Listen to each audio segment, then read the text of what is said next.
Welcome to another episode of Business Bros. Ladies and gentlemen, welcome to the program.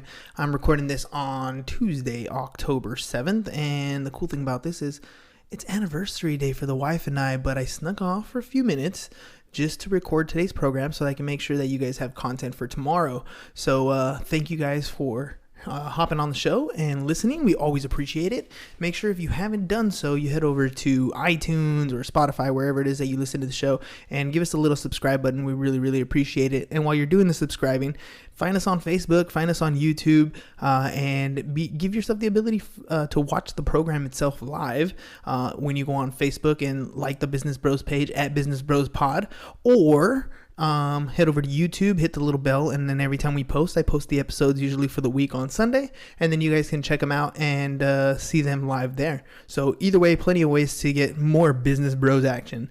But today, it's just me, Hernan is here, host of the Business Bros podcast. I have no co-host today, mainly because on the calendar we had scheduled no podcast, but I knew I had to get a piece of content in, so that's it. We got to get it going, and so here we go. Let's rock and roll. You guys ready? All right. So 365 pairs of shoes, by the way, is what we're shooting for. So if you haven't done so already, holiday season's coming around the corner, hit James up, 619-884-0045 or james@csfirst.com. If you have new shoes, used shoes, or you want to donate cash, hit James up, and then we'll make sure that he coordinates with you, and he'll ride over in his Harley and pick up the shoes. We are currently at 229 pairs of shoes, and we're hoping to make that increase all the way to the 365 marker. And we know that with the holiday season approaching, you're going to be around friends and family. So if you're feeling in a thankful mood, or Christmas is around the corner and you want to help contribute to that, we'd really appreciate it if you or your organization help contribute to the shoe drive. So thanks a lot, guys, for all the donations, and I know we're going to get to the 365 marker really soon here. So all right, let's get on with today's program. So a couple things. One, which is kind of a funny story. I was just eating dinner right now a little while ago with the family, and I'm trying to get my son to eat broccoli, right? Now, he's 9 years old, and getting a 9-year-old to eat broccoli is kind of tough. So my mother-in-law was actually over for dinner today. She made this like sauce that she likes to do with the dipping into the broccoli, and so try to use that tactic to give him just a little bit of a different flavor. And then that kind of worked, but I bribed him with some more electronic time, right? So normally he's allowed to hop on electronics at 7:30 in the evening, but I gave him an extra 30 minutes if he ate his broccoli, and looks like it worked out well. Now, with that being said, it kind of started, it made me think of a lot of different situations that I've seen people kind of hesitant, knowing that it's something that they need to do, and yet something stops them from doing it. You guys, anybody, I wonder if any of you have ever been in that type of situation, like, I need to go to the gym, and I know I should go. It's better for me. It's better for my body, but I don't want to wake up. I know I got to get these emails answered, and it's something that's going to be bothering me for the rest of the day, probably bother me in the evening. I'm not going to really be able to go to sleep, comfortably knowing that I hadn't completed that, but I'll get to that later. Like, we all have those things that we hesitate to do because for whatever reason, we don't want to conquer that thing right here in that moment. And so with my son, one of these tactics that I gave him to finish the broccoli is, dude, just do it. Pop that broccoli in your mouth, chew, and swallow.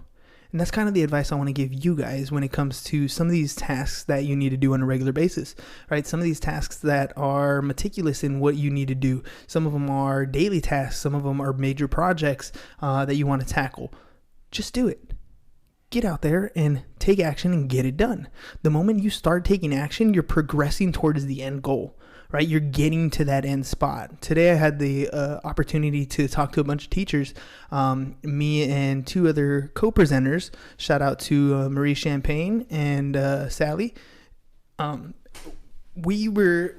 Shelly. And we were talking to different teachers that are interested in either the financial algebra class that I teach or are currently teaching that course.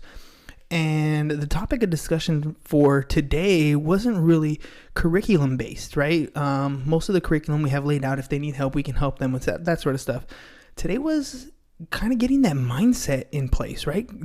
the way you think about the course and the way you want your students to think about the course. Most of us have this hesitation when it comes to talking about personal finance, right? Let me give you an example. We were sitting around talking about our experiences with money growing up. And I know from my experience as a tax preparer, when it comes time to sit down and talk to somebody about their personal finance, that's a moment that most people tend to really open up. I always call it a therapy session, right? When I come in and sit down with a client and talk about their taxes and talk about their finances, it's therapy. They are justifying their financial choices to me, the tax preparer. And they may not know that they're doing that, but that's essentially what they're doing. Oh, I bought this because I thought it was tax deductible, or I was producing income, or, it was just a vacation, or can we write it off this? They're trying to justify the purchases, their habits that they're making. So one of the reasons why I know that people have a hard time sharing their personal finance experiences with their children or with other friends and families, and why talking money tends to be one of those things that becomes taboo, is because our spending habits are a window into our habits, our life habits. So we project this image of who we are, whether it's to our friends and families, whether it's a projection on social media, or whatever the situation is. But we're doing it because it's who we think we are, who we pretend to be, who we want to be. But if you look at people's spending habits, if you look at where they're actually spending their money, it could be a whole different story. Maybe you open up the door to a gambling habit. Maybe you open up the door to, a drug habit. Maybe you open up the door to a compulsive habit, right? Maybe I'm buying certain things on a regular basis, purses, candy, Starbucks, whatever it is. They're things that our spending habits will open up, we'll look at ourselves as one thing, but our spending habits will dictate another. So, for example, have you ever had anybody, or maybe in your life, where you're trying to learn about money, right? You're trying to learn about what's going on. Maybe you were a kid and maybe you were in high school, and you see mom's checkbook, and you kind of open up the checkbook, not really to, take money or anything like that. You're looking at it out of pure curiosity. You're looking at this checkbook because you notice that every time she makes a transaction, she writes it down. You're looking at the checkbook because it has carbon copies of the check, something you've never seen before. So you're looking at this checkbook, and mom catches you looking at the checkbook, and she right away grabs it, and she's more like, hey, that's none of your business. Stay away from that. That's our money issues. You don't need to worry about that. That is a reaction that many people get, and that is something that perpetuates over generations. We don't talk about money. It's not something we talk about. That's none of your business. That's something that's for me only. Well, think about that for a second. Why is it that they got that hesitation in the first place? Why is it that they don't want to talk about their money or their financial situation? It's not really because of the financial situation. I feel it's more about the spending habits. If you look at what that person is spending, if you look at what that person is buying on a regular basis, it tells you a little bit more about stuff. We all have those little surprises, right? It's a nice thing about Amazon. It comes, it's discreet. You don't know what's in it. You don't know what people are into.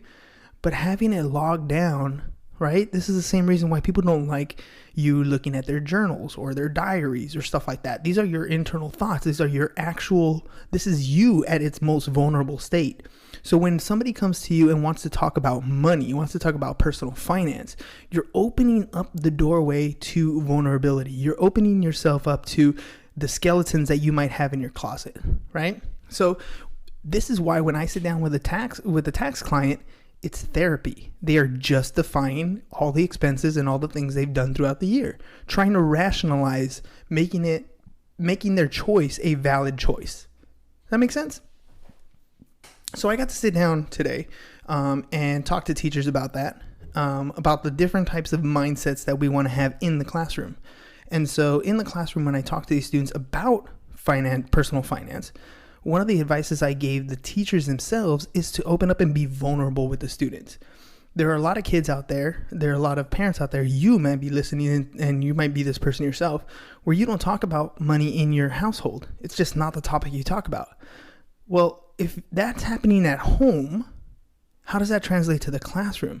If a kid can't get a question about their own finances answered at home, and the teacher in the classroom is not willing to talk about it, then where are they going to get the answers? The textbook is not always the place to go. Good thing, fortunately for us, we have things like YouTube today. We have podcasts that we can listen to. There's a lot of different opinions and perspectives that you can go out and search for in order to get an opinion for yourself, right?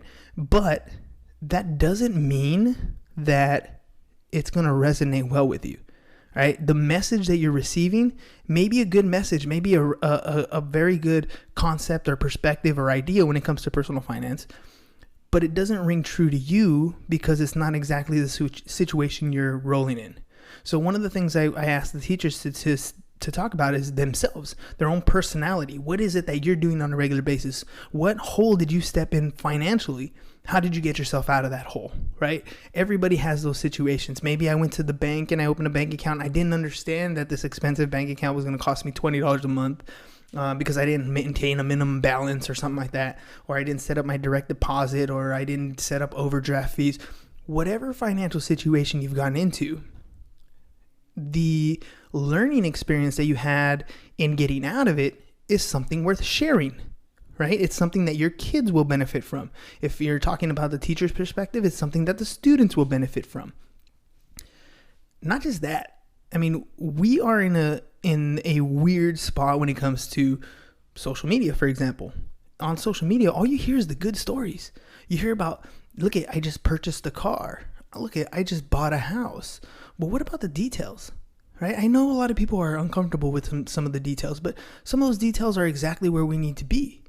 Some of those details are the stories and the lessons that we can pass on, right? Like if we only shared the good positive aspects of our life, we'd skip all the important lessons that are in the failures. The failures and the mistakes that we make, those are the places where we learn the most. And so I'm trying to encourage our teachers to be open to talk about those failures, to talk about those mistakes, so that other students don't step in the same hole. You know, and overall, I think it was a good experience for the people who were in the training today. We got to talk about, mindset, which is a huge thing, and we got to talk about different people's personalities. I even got an idea on how to do certain segments for the podcast, for example, looking at other examples. And I think overall, it benefited those teachers who were there, so that they better prepare themselves for teaching the class. Now, I've been doing it for 4 years. A lot of them, this is their first year that they're going to be teaching it. So it's kind of cool to have somebody that you can bounce ideas off of, so that you can get a little bit of perspective when it comes to the content, a little bit of perspective when it comes to different things that you use in your personal life as well as your school life. So I'll give you an example of that. So I am pretty honest when it comes to sharing the situations that come up in class. So if a kid has a question, I'm pretty honest. I try to answer it as honestly as possible so they know the exact scenario. So one question that I always get asked of when we get into the banking section is we start asking about, do you use a credit card? Do you use a debit card? That sort of stuff. And so I like to share the idea of it's really, I got it from a Dave Ramsey thing, but it's actually a section in our budgeting book, in our budgeting chapter in our textbook, and it's called the envelope accounting system, right? I don't know if any of you have ever used the envelope accounting system, but if you haven't, this might be a good thing for you and your spouse or your family or your household to use to avoid getting into any unnecessary credit card debt. Okay, so here's how it works. It's very basic. As a teacher, we only get paid once a month, right? So on payday, I go to the bank and I withdraw money for our groceries. So my wife has an envelope that we keep grocery money. I think we spend like $600 a month on groceries. We spend about $400 a month on gas. We give ourselves an allowance, right? And then we have another like $200 in like fun money. This money comes out every month in cash. And most of the expenses that we deal with are in cash expenses. So why do we do it? Why? I mean, I could easily track it, right? I can write checks. I've been balancing my checkbooks for years. We even do it on QuickBooks, so I can pull a report and see our spending habits and all those sort of stuff. I could do that. But this is actually a little bit better because I have no recourse when it comes to overspending, right? If I only have this much money in my wallet, then I really have to think about, is that purchase worth buying? Is this product or is this thing that I want to buy worth the money I have in my wallet? I only have so much. See, when you have a card, it's much easier to impulsively buy things. I go to 7-Eleven, for example, and, first of all, 7-Eleven's impulsive right off the bat. But let's say you're at Walmart or something, right? You're doing your grocery shopping and you look over, you're checking out all those things, by the way, at the checkout. Those are impulse buys, right? So you look over and you're like, I'll grab this Snickers and throw it on the pile. You swipe, you're off, you're going. Well, think of that same Snickers and you only have a $50 bill or a $20 bill. Do you want to break that $20 bill or that $50 bill for that one Snickers? Maybe, maybe not. But the thought crossed your mind. And because that thought crossed your mind, you're considering and weighing the option whether this item is worth the purchase. And that little split second, that determination is going to be the difference between you impulsively just buying something and not. You dealing in cash and you acquiring extra debts. So those debts, and that's just a system that I use at home, right? That's the system that the wife and I use at home. That doesn't necessarily mean it's right or wrong.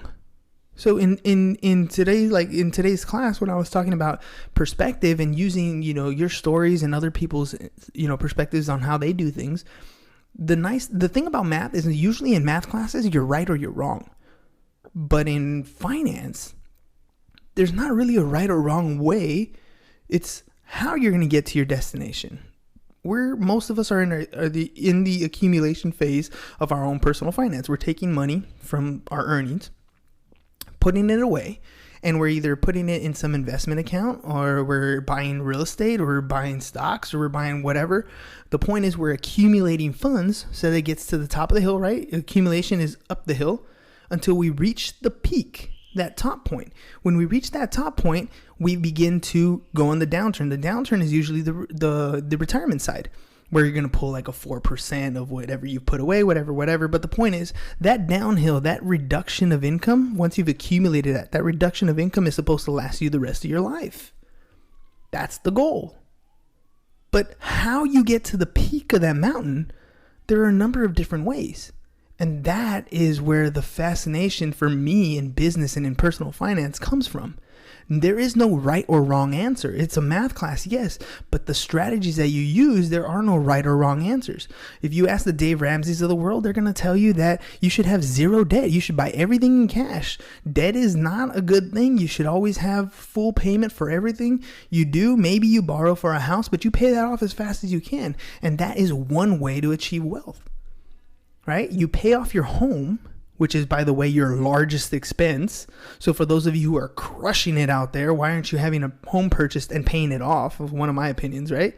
If you pay off your home, that's one major expense you don't have to pay for, and less that you have to work to earn the lifestyle that you want to live. So there's nothing wrong with that one. But you go to the other side and you talk to the Grant Cardones or the Robert Kiyosaki's of the world, and it's all about leverage.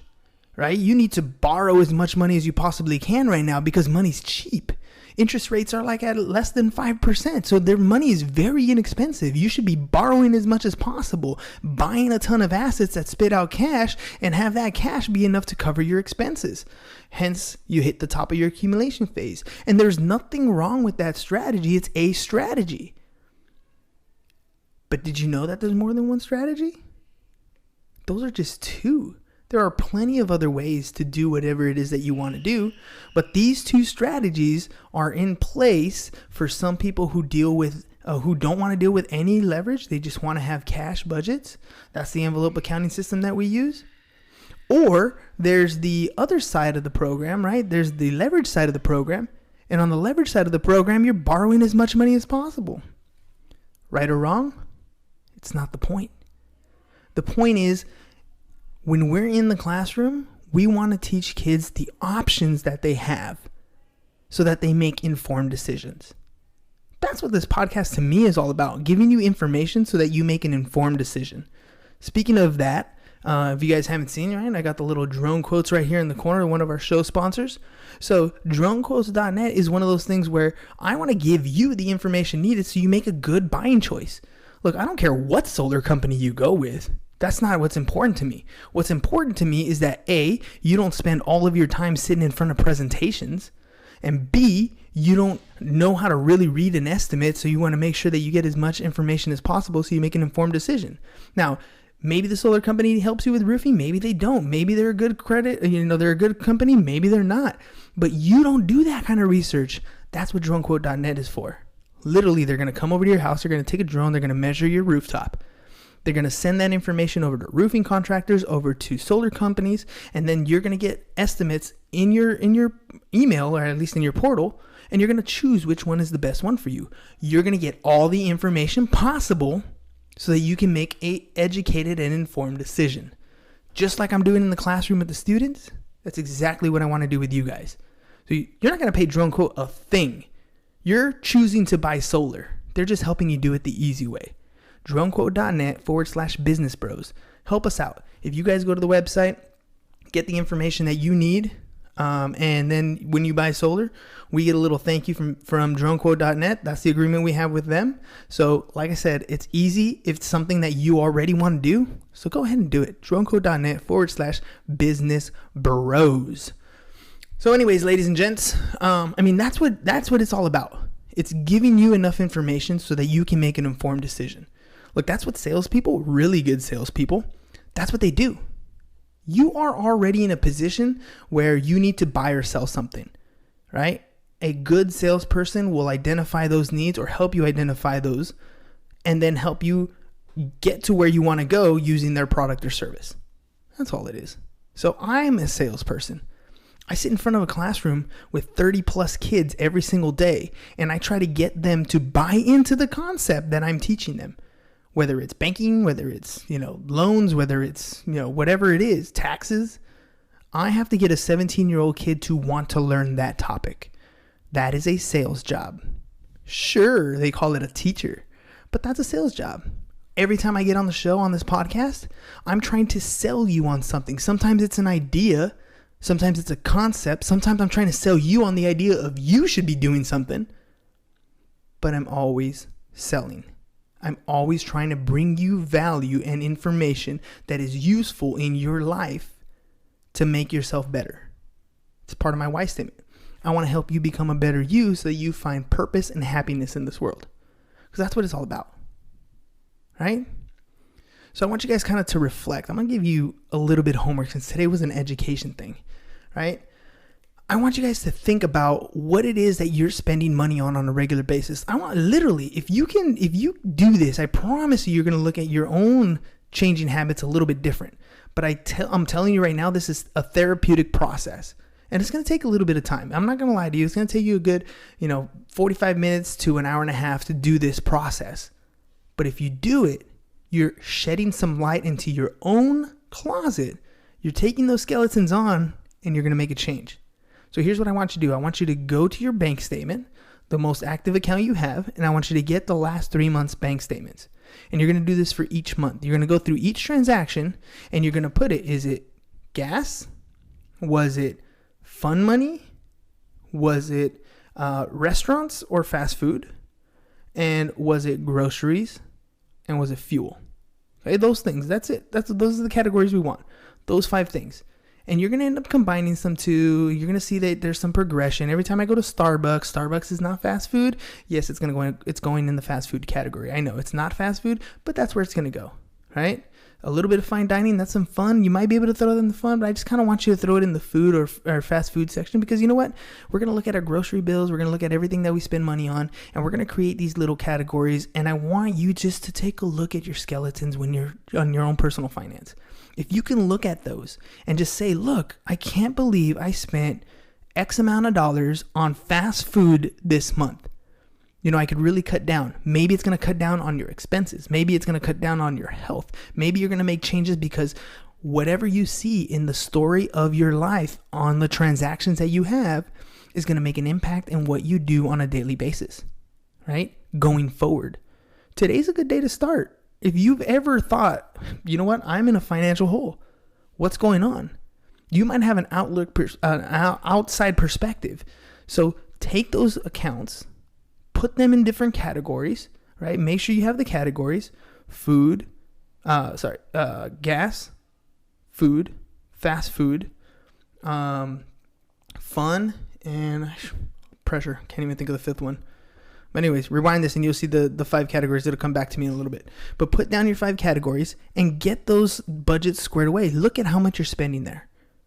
Make those changes for yourself, and at least make those small little, shine a light so you can make those small little changes that are going to affect the outcome of your future. Now you want to save for a car. You have that ability because you see where you're spending your money on and where you can take from one thing and apply it to another. Now maybe you're in a position where you can buy a house. Now maybe you're in a position where you can pay down that credit card debt. Now you're in a position where you're going to put money away for yourself for a savings so you have an emergency fund. It takes a little bit of effort. Chances are you're already making enough money as it is right now. The difference between where you are and where you want to be is 2 places. It's a lifestyle change, and it's looking and being disciplined. If you're disciplined at where you are today, appreciate the things you have, stop trying to live beyond your means, and then learn to increase your means, that's a whole different ballgame. Most of us do it backwards. Most of us are always looking forward at the things we want, always spending and getting into debt to get small things that we want, and because of that, we never get to where we want to go, right? Stop thinking about what you don't have. Focus on what you want and take steps to get there. Step number 1, analyze your finances. Just go down your list, put them in the 5 different categories, rate yourself. You are the one who's in control of whatever it is that you want to do in your life. You are the one who's going to take control of your personal finance. You're going to take control of your health. You're going to take control of all those things. But it takes facing those things up front. Just perspective. Anyways, hope you guys enjoyed that. 365 pairs of shoes, ladies and gents, is what we're looking for. So if you have new shoes, used shoes, or you want to donate cash, hit James up, 619-884-0045, or james@csfirst.com. Make sure you go to dronequote.net/business bros. I need to be working on that Nelly in her parody that I'm doing for Drone Quote. That's going to be a fun one. So make sure you guys go there for all your solar needs. And we are hiring, if you're looking for a job, 9 to 5 in Coronado, administrative work, you know somebody who needs to get a job, hit James up again, 619-884-0045, or james@csfirst.com. We are going to be holding interviews very soon, so let's get on this as soon as possible. That's all we got for you guys today. Thanks for hopping on the show. Appreciate it. Peace, and I'm out.